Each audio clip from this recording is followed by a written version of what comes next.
A character, sir, may always ask a man who he is, because a character has really a life of his own, marked with his special characteristics, for which reason he is always somebody, but a man may very well be nobody. Luigi Pirandello. Welcome to Creative Contraband.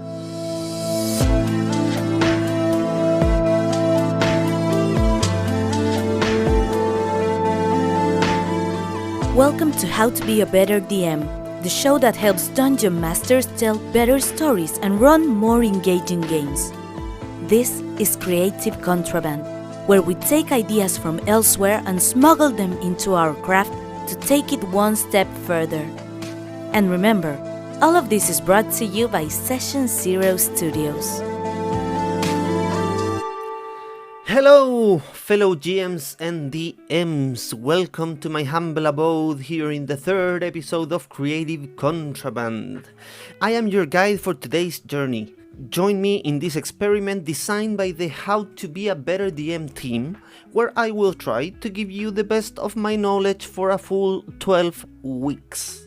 My name is Daniel, you can call me Danny, and I have been a semi-professional artist for about a decade now. I have worked in magic, theater and music, so I hope I can give you something of value. At the end of the 12 weeks, you will be the ones to decide if this keeps going or not, so I want to make a deal with you. If at the end of the episode you have learned something new, anything at all, you will leave a comment, join the Discord or reach the team through Instagram. On the other hand, if you didn't learn anything, then you are free to leave with no further interaction. Sounds good? I hope you said yes. So, nice. That's a deal. Let's go then.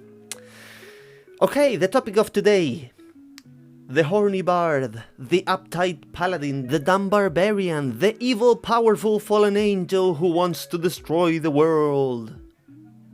What do they all have in common? They are tropes, or archetypes, some would say. The comic relief, the wisdom carrier, the protector, the antagonist. These all sound familiar too, right? These are not archetypes, these are roles. These explain the interconnection between characters. But what are characters? We will get there soon. It might surprise you, but at some point in history, these concepts were not used to explain the different dimensions of any of our adventurers, but they were different ways to refer to the same, depending on the school of thought of the artist. What can these terms teach us about character creation? Or how can we use them to better understand what happens at the table? Well, before getting into the topic, give the first 2 episodes a listen so you have a bit more context about the segment and about me. I would bet my left hand that you will learn very cool, useful stuff too. So, the invitation is open. I bet you're going to enjoy it. Okay, this might be a bit of a shorter episode, which is a shame because this topic is deep and interesting, but I am dealing with minor health issues, so yeah, I might sound a bit more tired. Still, if this topic sparks interest, I might record a second part. So, I will start with a bit of history, which will help us understand and internalize the meaning of each of the concepts. This whole analysis will come from the perspective of theater and not etymology or other arts. It will be hard for me not to fall into the trap of using the words to describe themselves, because we all understand them on an intuitive level, so I might use them unknowingly, and so yeah, please be patient with me. Okay, characters, roles, archetypes. Let's unravel them slowly. The word character will be our baseline, and we will use our intuition to understand it most of the time. What are characters? They are the individuals who are part of our stories. That's it, individuals. In D&D, they can either be playable or non-playable, but they are always individuals. This can, of course, sound intuitive and even obvious, but it was not always like that. Before Sophocles and Aristotle refined the concept many years ago, theater was much more collective and had way less psychological interiority. Even though the term was refined in the ancient Greece, it was William Shakespeare who finally transitioned from types to individuals with their own goals, with their own desires and flaws. As you can probably tell by now, that is clearly how we see the people depicted in television, movies, and even tabletop role-playing games today. It is so much so that it is hard not to say that's how we see characters today, but we are defining what a character is, so I shouldn't be able to say that. Both PCs and NPCs are, of course, characters. This approach had the monopoly for about a century until the French playwright Molière popularized the concept of role. Here is concept number 2, role. Here we step away from psychological interiority and reduce the individual to its function, the servant, the antagonist, the sidekick, the BBEG. If you are an insecure cleric who lost their family at an early age, your role could be the healer, for example, in terms of mechanics. In terms of the story, you could be the wisdom bringer or the moral compass, but not the individual cleric with its own history. This approach was so interesting for some, like Bertolt Brecht, who I already mentioned a couple episodes ago, the German playwright, that he went as far as using the same actor to play multiple characters, with only a sign over their day-to-day clothes stating if they were playing at the moment a soldier, a king, a dad, or whatever. For Brecht, theater was a pedagogical tool that required emotional distance to be able to fulfill its social role. So he actively tried to limit the emotional identification of the audience with the individuals on stage. Lastly, number 3, we have archetypes. This is a concept that comes from psychology, specifically from Carl Jung's particular branch of psychoanalysis. These are the tropes and patterns we find everywhere. Carl Jung thinks that we go back to the same stereotypes periodically as a society, and these commonplaces are archetypes.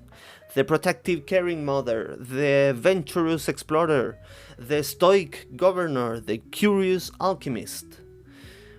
These are all archetypes according to Carl Jung.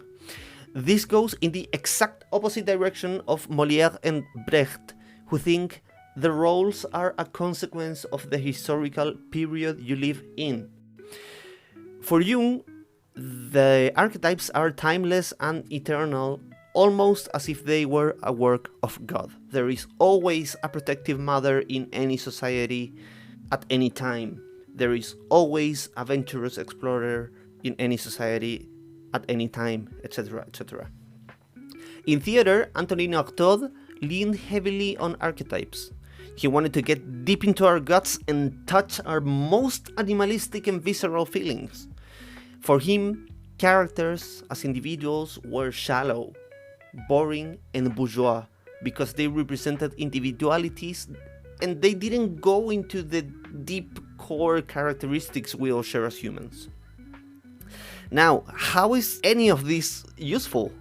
Well, first, having a complete understanding of a topic really helps us retain the information and be able to have a broader understanding of our craft, beyond what we could get otherwise. But for TTRPGs specifically, we can now make very interesting questions to see if our characters are complete or not. Are they believable? Are they useful? Are they interesting? Let's see a couple of questions we can make, and if you are a DM, which most likely you are, all these questions apply for NPCs too, or the NPCs. 1. Is my character unique enough in terms of its psychology, or is it just a generic archetype? Number 2. Does my character fulfill a role in the story, or is it there just because? Number 3. Do I want my NPC to be unique and human-like, or do I want to disincentivize emotional connection with them? Number 4, is my character a trope I can find elsewhere, or does it go beyond stereotypes? Keep in mind that there is no universal right answer to all these questions, but it depends specifically on what you want for each case. You might want an NPC that's unique and deep individually, or you might want it to just stay in the background. These questions are just examples. There is probably an infinite amount of different questions you can try and make. If you are DMing for new players or people who are not particularly good at character creation, you can analyze the characters with these questions and help them fill any holes in their characters. This can be an especially useful ability if you are a professional DM and need to make reusable pre-generated PCs for your players. So, to round it up, PCs and NPCs have many layers, and they are all important if we want to have cohesive, coherent characters. These layers have to do with their psychological individuality, their relation to others in the story, and their similitude to the tropes we all know. Finally, the best way to understand the strengths and weaknesses of our character is to ask questions for each of these layers.